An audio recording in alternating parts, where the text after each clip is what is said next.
नमस्कार विद्यार्थी मित्रांनो, स्वागत आहे तुमचं आपल्या यूट्यूब चॅनलवरती। आज आहे आपला दिवस 21वा बेसिक टू ॲडव्हान्स स्पर्धा परीक्षा गणिताचा आणि यासोबतच आज आपण आपल्या स्पर्धा परीक्षा गणिताचे 3 चॅप्टर्स संपवलेले आहेत। संख्या प्रणाली, बेरीज वजाबाकी, गुणाकार, भागाकार आणि अपूर्णांक हे तिन्ही चॅप्टर एकदम आपण बेसिक पासून ते एकदम ॲडव्हान्स पर्यंत आपण एकदम छोट्या गोष्टी ट्रिक्स सोबत शिकलेले आहेत।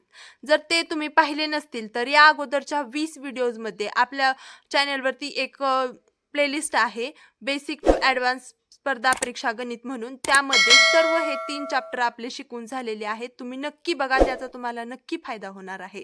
आणि आज आपण श्रेणी हा चॅप्टर पाहणार आहोत आणि यामध्ये आज आपण क्रमिका म्हणजे काय, अंकगणिती श्रेणी म्हणजे काय, तसेच अंकगणितीय श्रेणीतील n क्रमांकाचे पद शोधणे, नंतर अंकगणितीय श्रेणीतील एकूण पदे काढणे, अंकगणितीय श्रेणीतील n पदांची बेरीज करणे हे आपण आज या व्हिडिओमध्ये शिकणार आहोत। तेही खूप स्टेप बाय स्टेप सोप्या भाषेमध्ये आणि सोप्या पद्धतीमध्ये।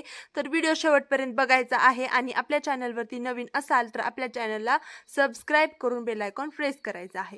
चला तर मग श्रेणी हा चॅप्टर आपण आज सुरुवात करत आहोत। तर बघा, श्रेणीलाच आपण इंग्रजीमध्ये प्रोग्रेशन असं म्हणतो। तर त्यामध्ये असतात क्रमिका म्हणजे काय, श्रेणीमध्ये असतात क्रमिका आणि क्रमिका म्हणजे काय, एक ठराविक क्रमाने मांडणी केलेल्या संख्यांच्या गटास क्रमिका म्हणतात। थोडक्यात उदाहरण दिले बघा मी इथं। क्रमिका म्हणजे काय, 3, 7, 11, 15, 19 तर याला आपण क्रमिका म्हणतो। आणि या क्रमिका कशा लिहिल्या जातात, ठराविक क्रमाने म्हणजे काय, 4च्या फरकाने आहेत बघा ह्या संख्या। 3 मध्ये 4 मिसळले की 7, 7 मध्ये 4 मिसळले की 11, 11 मध्ये 4 घेतलं की 15, अशा आपण क्रमिका मांडतो। इथं पण तसंच आहे, 5, 10, 20, 40। तर इथं कशी क्रमिका आहे, दुपटीने म्हणजे 5 ची दुप्पट 10, 10 ची 20, 20 ची दुप्पट 40, 40 ची 80, अशा प्रकारे जे गट असतात याला आपण क्रमिका म्हणतो। आता क्रमिका तर सोपी वाटते, पण त्यामध्ये मेन शिकण्यासारखं काय आहे, तर क्रमिकेतील संख्यांना प्रथम पद, द्वितीय पद, तृतीय पद अशा प्रकारे n-वे पद असं म्हणतात। n-वे पद म्हणजे काय समजलंच असेल, n-वे पद म्हणजे सगळ्यात शेवटचं पद, त्याला n-वे पद असं म्हणतात। आणि या सगळ्याला कसं दर्शवतात, T1, T2, T3 आणि T4 अशा प्रकारे, आणि Tn म्हणजे Tn म्हणजे काय, सगळ्यात शेवटचं पद असं आपण या क्रमिकेतील अक्षरांना पदांना दर्शवतो। हे तुम्हाला समजलं। हे Tn आणि हे n हे लक्षात ठेवायची गोष्ट आहे, आपल्याला पुढे हे खूप कामाला येणार आहे। आणि यातच Tn ही एक क्रमिका असेल तर तिच्या पहिल्या n पदांची बेरीज म्हणजे आपण काय म्हणतो त्याला Sn। तर पहिल्या n पदांची बेरीज म्हणजे काय, इथून आपल्याला सांगितलं 10 पदांची बेरीज करा, म्हणजे त्या Tn आपलं काय होईल, 10वं पद होईल, कारण 10 हे शेवटचं आहे। तर या 10 पदांची बेरीज आपण काय दर्शवणार, Sn ने दर्शवणार। तर आतापर्यंत जेवढं मी सांगितलं आहे तेवढं जर तुमच्या एकदम डोक्यावरून जरी गेलं तरी काही फरक पडत नाही। आता तुम्हाला पुढे सगळ्या टर्म्स कळणारच आहेत। Tn म्हणजे काय, Sn म्हणजे काय, n म्हणजे काय, n-वे पद, Tn-वे पद असं हे सगळं काही कळणार आहे। तर बघा, श्रेणीचे 2 प्रकार असतात, अंकगणितीय श्रेणी आणि भूमितीय श्रेणी। तर आज आपण अंकगणितीय श्रेणी पूर्ण शिकणार आहोत आणि पुढच्या व्हिडिओमध्ये भूमितीय श्रेणी आपण शिकणार आहोत। तर अंकगणितीय श्रेणीतील n क्रमांकाचे पद शोधणे। त्या अगोदर मी तुम्हाला थोडक्यात श्रेणी म्हणजे काय सांगते। श्रेणी म्हणजे काय, क्रमिकेच्या कोणत्याही 2 क्रमागत पदांमध्ये एक निश्चित संबंध असतो अशा क्रमिकांना श्रेणी असे म्हणतात। म्हणजे काय, कुठलीही क्रमिका आहे त्या क्रमिकेच्या 2 पदामध्ये निश्चित फरक असेल, प्रत्येक 2 पदामध्ये निश्चित फरक असेल तर त्या अशा क्रमिकांना श्रेणी असं म्हणतात। आणि आता अंकगणितीय श्रेणी म्हणजे काय, तर त्यालाच इंग्रजीमध्ये अरिथमेटिक प्रोग्रेशन असं म्हणतात। ज्या क्रमिकेतील संख्या सारख्याच फरकाने वाढतात किंवा कमी होतात त्या क्रमिकेला अंकगणितीय श्रेणी असं म्हणतात। बघा, अंकगणितीय श्रेणी म्हणजे काय, तर अंकगणितीय श्रेणी म्हणजे क्रमिकेतील संख्या सारख्या फरकाने, फरक आपला सारखा पाहिजे, वाढतात किंवा कमी होतात त्याला आपण अंकगणितीय श्रेणी म्हणतो. म्हणजे एकतर 2चा फरक असला तर प्रत्येक क्रमागत आता इथं बघा 3 झालं की 7 4चा फरक आहे. अशाच प्रकारे आपल्याला सगळ्या ह्याच्यामध्ये 4चाच फरक दिसला पाहिजे. 4च्याच फरकाने वाढल्या पाहिजेत संख्या किंवा 4च्याच फरकाने कमी कमी तर झाल्या पाहिजेत. तर त्याला आपण अंकगणितीय श्रेणी म्हणतो. आता आपल्याला अंकगणितीय श्रेणीतील n क्रमांकाचे पद काय शोधायचे. म्हणजे n क्रमांकाला कुठलं पद आहे, कुठली संख्या आहे ते आपल्याला शोधायचे. आता ते कसं शोधायचं? n क्रमांकाचे पद बरोबर a अधिक n वजा 1 आणि कंस बंद d. तर बघा हे सूत्र आहे आपलं n क्रमांकाचे पद शोधणं. बघा a म्हणजे काय आहे इथं पहिलं पद म्हणजे हे 1 इथं a काय होणार 1. डी म्हणजे काय साधारण फरक म्हणजे 1 आणि 4 4 आणि 7 मध्ये किती फरक आहे ते आपलं डी होणार आहे. तर आता इथं आपण एक प्रश्न घेतला आहे त्यामार्फत तुम्हाला आता हे मी तुम्हाला समजवते. तर बघा खालील अंकगणितीय श्रेणीचे 10वे पद काढा. 10 म्हणजे काय होणार आपलं n होणार. समजलं? तर खालील अंकगणितीय श्रेणीचे 10वे पद काढा. म्हणजे काय काढायचं आहे tn. आपण आता पहिल्यांदाच बघितलं होतं. पहिले पद, दुसरे पद, इथं प्रथम पद, द्वितीय पद याला आपण कसं दर्शवतो t1 t2 t3. मग आता आपल्याला काय काढायचं आहे t10 काढायचं. 10वे पद काढायचं आहे म्हणजे काय t10 काढायचं आहे. काय काढायचं आहे t10 बरोबर किती. तर यावरून आपल्याला समजतं की 10 हे काय आहे आपलं n आहे. म्हणजे 10वे पद म्हणजे 10व्या ठिकाणी आपल्याला काय काढायचं आहे ते आपल्याला इथं काढायचं आहे. आणि ए बरोबर मी आता सांगितलं ए म्हणजे पहिलं श्रेणीतील पहिला जे पद आहे ते म्हणजे 1. आणि डी बरोबर डिफरन्स. डिफरन्स कसा काढायचा? दुसरं पद वजा पहिलं पद. तर किती आला डिफरन्स आपला 3 आला आहे. तर आता हे सगळं आपल्याला सूत्रात ठेवायचं आहे. t10 बरोबर ए काय आहे आपल्याकडं 1 अधिक n काय आहे आपल्याला 10. 10वं पद काढायचे वजा 1 आणि डिफरन्स आहे 3 बरोबर 1 अधिक 10 वजा 1 9 आणि 9 गुणिले 3 9 1 9 9 2 18 9 त्रिक 27.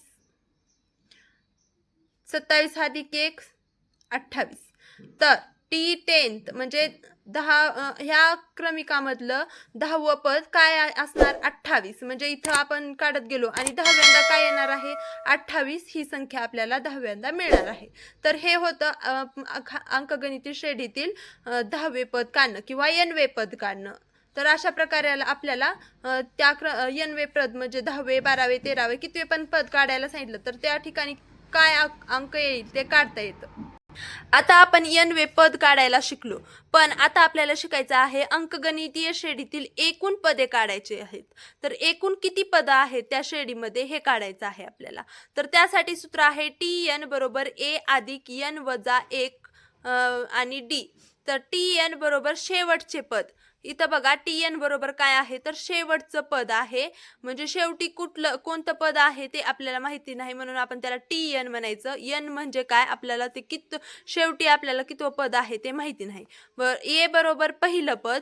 n बरोबर एकूण किती पद आहेत. आता पहिल्या सूत्रात आपल्याला n बरोबर किती होतं तर n बरोबर होतं आपलं n म्हणजे काय होतं तर आपल्याला 10वं पद काढायला सांगितलं 12वं पद काढायला सांगितलं तर ते n होतं. तर इथं आपल्याला शेवटचं किती पद काढायचे म्हणजे शेवटी किती पद आहेत ते आपल्याला माहिती नाही म्हणून इथं n एकूण पदे आणि d बरोबर साधारण डिफरन्स. तर खालील दिलेल्या अंकगणितीय श्रेणीत एकूण किती पदे आहेत ते आपल्याला शोधायचं आहे. तर बघा आता सूत्रामध्ये ठेवायचं आहे. तर शेवटचं आपल्याला पद इथं आता दिलेलं आहे. आपल्याला पहिल्या गणितात हे काढायला सांगितलं होतं म्हणजे 10वं पद किती म्हणजे आपल्याला काढायला सांगितलं होतं. आता हे पद कितवं आहे ते आपल्याला काढायचं आहे. म्हणजे आपल्याला एकूण किती पद आहेत ते समजणार आहे. इथं डायरेक्ट आपल्याला शेवटचं पद दिलेलं आहे. तर बघा tn आपल्याला माहिती आहे म्हणजे n किती आहे हे माहित नाही म्हणजे हे कितवं पद आहे हे आपल्याला माहिती नाही. मग आपण 166 हे आपल्याला tn माहिती आहे. मग a बरोबर आपल्याला 56 माहिती आहे पहिलं पद आणि d बरोबर डिफरन्स माहिती आहे आपल्याला वजाबाकी करून मिळते 61 वजा 56 56 57 58 59 60 61 5चा डिफरन्स आहे. तर अशा प्रकारे आपल्याला इथं टर्म्स मिळालेले आहेत. तर आता आपल्याला काय माहिती नाही n माहिती नाही. तर बघा tn माहिती आपल्याला हो माहिती आहे 166 तसं जे माहिती आहे ते सूत्रात ठेवा. a बरोबर 56 अधिक आता n माहिती नाही आपल्याला, हे कितवं पद आहे हेच माहित नाही आपल्याला, आणि डी माहिती आहे 5 आहे. आता 166 56 अधिक हा कंस सोडून घ्या, n गुणिले 5 करा, 5n येतं, वजा n 1 गुणिले 5 केल्यानंतर 5 येतं, 166 बरोबर. आता आपण काय एक गोष्ट करू शकतो, हे 56 आणि ह्या 5ची, ह्या 56ला आणि 5ला इकडं आणू शकतो एक एक करून. तर आपण तसंच करू. 166 आता हे 56 इकडं आल्यानंतर इथं वजाबाकी होईल आणि बरोबर इकडे राहील 5n वजा 5. तर 166 मधून 56 गेले, किती राहतात बघा, 110 राहतात आणि बरोबर 5n वजा 5. आता हे 5 इकडं आणू, बेरीज होते, वजाबाकी आहे तिकडं त्यामुळं, आणि बरोबर 5n राहतं. तर 115 बरोबर 5n. आता हे 5 इकडं आणल्यानंतर इथं होतं भागाकारामध्ये जातं, इकडं गुणाकारामध्ये असल्यामुळं, आणि इथं 15 5 1 5 5 1 5 5 दुने 10 उरलं 1, 5 त्रिक 15. तर हे आपल्याला n बरोबर काय मिळालं, 23. म्हणजे काय आपल्याला मिळालं, हे जे 166 आहे हे n व पद आहे, तर ते कितवं पद आहे, 23वं पद आहे. म्हणजे एकूण किती पद आहेत या अंकगणित श्रेणीमध्ये, एकूण 23 पदे आहेत. या श्रेणीमध्ये एकूण 23 पदे आहेत, आपण असं म्हणू शकतो. सोपं आहे, फक्त पहिलंच सूत्र आहे. पहिल्या सूत्रामध्ये आपल्याला tn काढायचं होतं आणि ह्या सूत्रामध्ये आपल्याला n काढायचं आहे, बाकी सगळं सारखंच आहे. तर बघा, पहिल्यांदा आपल्याला tn म्हणजे तेवढं 10वं पद आपल्याला काय आहे, कुठली संख्या आहे या ठिकाणी हे काढायचं होतं, आणि या संख्येमध्ये या गणितामध्ये आपल्याला हे पद कितवं आहे हे काढायचं होतं. तर आता आपल्याला काढायचं आहे अंकगणितीय श्रेणीतील n पदांची बेरीज करायची आहे. तर बेरजेला आपण काय म्हणतो, श्रेणीच्या SN म्हणतो. म्हणजे n म्हणजे काय, इथपर्यंतच्या पदांची आपल्याला बेरीज करायची आहे. तर याचं सूत्र आहे n/2 कंस 2a अधिक n वजा 1d. तर बघा, ते सूत्र आहे पहिलं, इथून आपण हे झापलं तर पहिलं सूत्र आहे, फक्त हे 2 आणि n/2 हे एवढं आपलं वाढलं आहे इथं. तर SN बरोबर पहिल्या n पदांची बेरीज, ए बरोबर पहिले पद आणि डी बरोबर साधारण पद. तर इथं आपण घेतली आहे श्रेणी, आणि या अंकगणितीय श्रेणीमधील पहिल्या 26 पदांची बेरीज आपल्याला करायची आहे. तर इथं आपल्याला काढायचं आहे आता SN बरोबर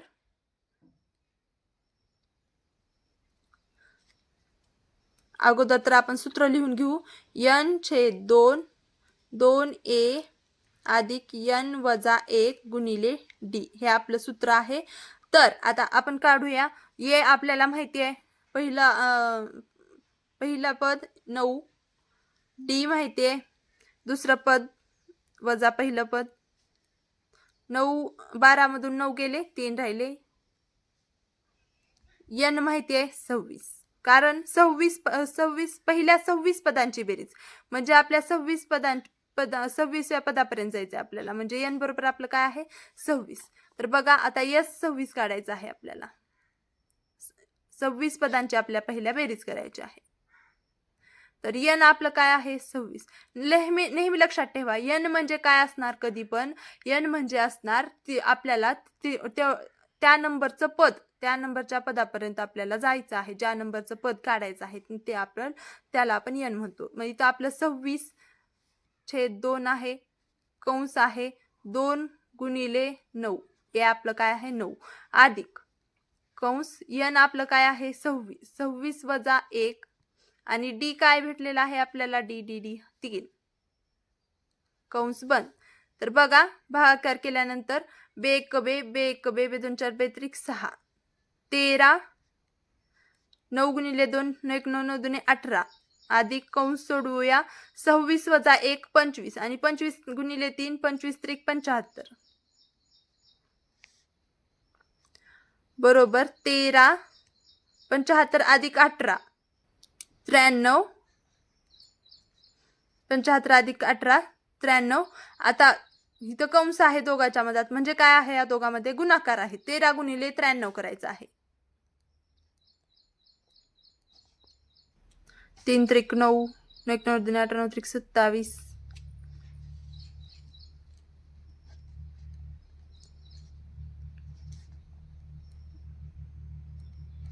1209 आपला गुणाकार आलेला आहे. म्हणजे S26 काय मिळालं आपल्याला, 1209. म्हणजे काय आहे, आलं आपलं उत्तर. या अंकगणितीय श्रेणीमधील पहिल्या 26 पदांची बेरीज आपल्याला 1209 एवढी मिळाली आहे.